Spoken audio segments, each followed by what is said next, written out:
My sister stood in my $850,000 home before the family reunion, smirking. Dad promised this as my wedding gift, she said.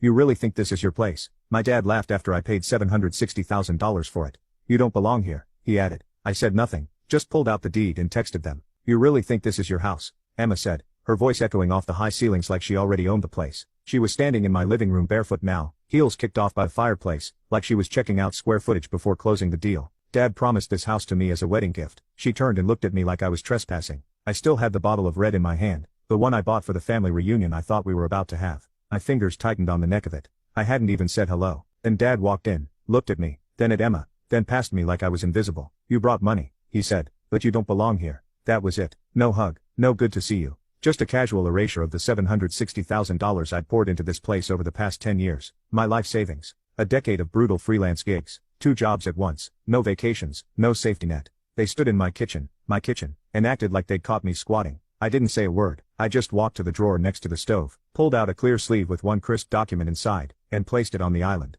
Dad glanced at it, squinted a little, his jaw twitched. It was the deed. Then I took out my phone. Calm, no drama. Just a single message I drafted months ago. Not because I thought I'd use it, but because I knew someday I might have to. Family chat. It's sold. Silence. Emma's face drained. Her smirk vanished. She looked around the room again at the fireplace, the canyon view, the hardwood floors, the same way people look at something they know they'll never touch again. You're lying, she said. Her voice cracked. I didn't respond. She didn't know the papers were signed yesterday, that the money already hit, that escrow closed 2 hours before they barged in. But it was never about the house. Not really. It was about the assumption that no matter how much I paid, no matter how far I got, I would still be the kid that could be stepped over. Well, not anymore. And when the door finally closed behind them, I didn't feel angry. I felt free because this wasn't the end. This was the start, and they had no idea what was coming. The worst part, I wanted to believe they didn't mean it like that. Even after that moment in the kitchen, Emma smug, Dad cruel, me silent. I still told myself maybe it was just a misunderstanding, maybe they were stressed. But the thing about family is, when someone shows you who they are, and you still hope they'll be someone else, you become your own jailer. This didn't start last week. It started years ago. I was the one who paid Emma's student loans when she dropped out of college twice. I was the one who wired money when Mom said her card got skimmed,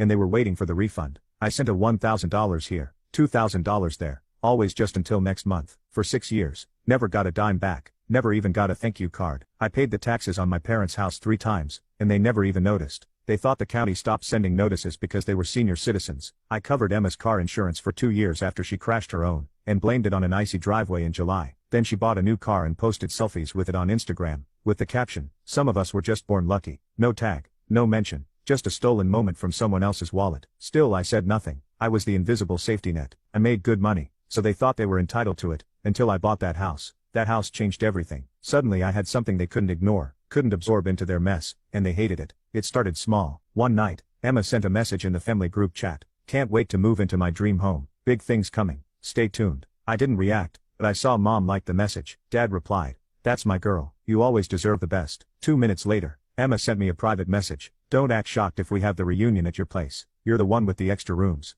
Then the public stuff began. A picture of my house taken without my knowledge posted to her Instagram story, manifesting my future view. I texted her, "Where did you get this photo?" She left me on read. Then came the fundraiser. Yes, the fundraiser. Emma launched a GoFundMe titled, "Help Us Build Our Family Dream Home." And in the description, she wrote, "This property has been in our family for generations. My brother is just the placeholder." Placeholder. As if I was renting my own life. People started sharing it. Distant cousins, old classmates. She raised $14,000 in 3 days. I confronted her. She said, "It's not personal. You're just too attached to stuff. You always were." And just when I thought it couldn't get worse, the video dropped. A 22-second clip on Facebook. Dad walking through my hallway giving a fake tour of his future son-in-law's home. "Right here is where we'll put the pool table. Emma always wanted that. Probably knock out this wall. Wide in the kitchen. Got to make room for grandkids. Of course, we're grateful to our son for keeping the lights on in the meantime." 700 likes. Dozens of comments. "Wow, looks amazing. Can't wait to visit." Nobody knew the truth. That the house was in my name. That the mortgage came out of my account. That the only thing they owned was entitlement.